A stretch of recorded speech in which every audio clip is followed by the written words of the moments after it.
முருகா, வெற்றிவேல் முருகா. என் அன்பு பிள்ளையே, இன்று இரவே இதை கேட்டுவிட்டு நிம்மதியாக கண்மூடி உறக்கம் கொள் தங்கமே.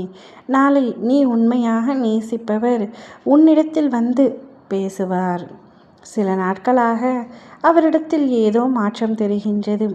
அவர் என்னிடத்தில் சரியாக பேசுவதில்லை, எனக்கான நேரத்தை ஒதுக்குவதில்லை என்ற பல விஷயங்கள் உன் மனதை போட்டு வாட்டி வதைத்து கொண்டிருக்கின்றன. எதற்காக அவர் இப்படி செய்கின்றார்? என்னை பிடிக்கவில்லையா? என் மீது கோபமாக இருக்கின்றதா? எதுவாக இருந்தாலும் என்னிடம் சொன்னால்தானே எனக்கு தெரியும். அவராகவே மனதில் நினைத்து கொண்டால் எனக்கு எப்படி தெரியும்?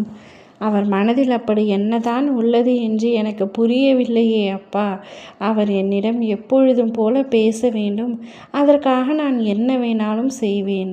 அவர் என்னிடத்தில் என் அருகில் இருந்தால் மட்டுமே நான் நிம்மதியாக இருப்பேன் என்று உன்னுடைய மன உளைச்சலின் உச்சத்தில் நீ இருக்கின்றாய் இப்பொழுது. என்னிடம் வேண்டியதெல்லாம் அவரை பற்றி மட்டுமே. என்னிடம் கேட்பதெல்லாம் அவருடன் சேர்த்து வையுங்கள் என்பது மட்டுமே. இந்த அளவிற்கு நீ அவரை நேசித்து கொண்டிருக்கின்றாய். நீ என்னிடம் வேண்டும் பொழுதே நான் புரிந்து கொண்டேன் உன் மனதில் அவர் எந்த அளவிற்கு நீங்காத இடம் பிடித்திருக்கிறார் என்று. நீ எப்பொழுதும் அவருடன் இருந்தால்தான் மகிழ்ச்சியாக இருப்பாய் என்று நினைக்கின்றாய். நீ எப்பொழுதும் இந்த வாழ்க்கை முழுவதும் அவர் அருகில் இருக்க வேண்டும் என்று நினைக்கின்றாய். தங்கமே, நீ உண்மையாக நேசிப்பவர் உன்னிடத்தில் சரியாக பேசவில்லை என்று வருத்தம் கொள்ளாதே. அனைத்தும் மாறிவிடும்.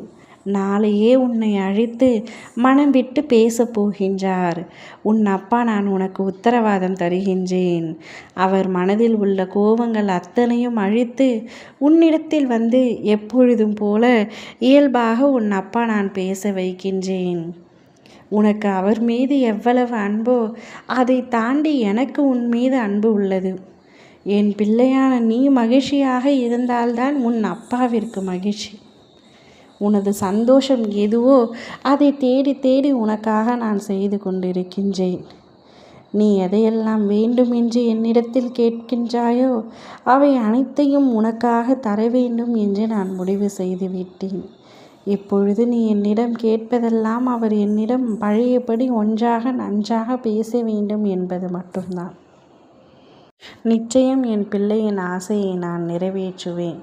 அதை தாண்டி எனக்கு வேறு பெரிய கடமை எதுவும் இல்லை. உனக்காக எதை வேண்டுமானாலும் செய்பவர் உன் துணையாக இருக்கட்டும். அதை தாண்டி உன் அப்பன் நான் எதையும் உனக்காக செய்வேன். என் பிள்ளை சந்தோஷப்படும்படியான எந்த விஷயங்களையும் சற்றும் தயங்காமல் செய்வேன். நீ நிம்மதியாக உறக்கம் கொள். நாளையே நீ மனதார நேசித்தவர் உன்னை அழைத்து பேசுவார். அவர் மனதில் உள்ள அத்தனையும் உன்னிடத்தில் வெளிப்படையாக குட்டி தீர்ப்பார். இனிமேல் இப்படி செய்ய மாட்டேன் என்பதையும் கூறுவார். நிம்மதியாக கண்மூடி உறக்கம் கொள் தங்கமே. ஓம் முருகா, வெற்றிவேல் முருகா.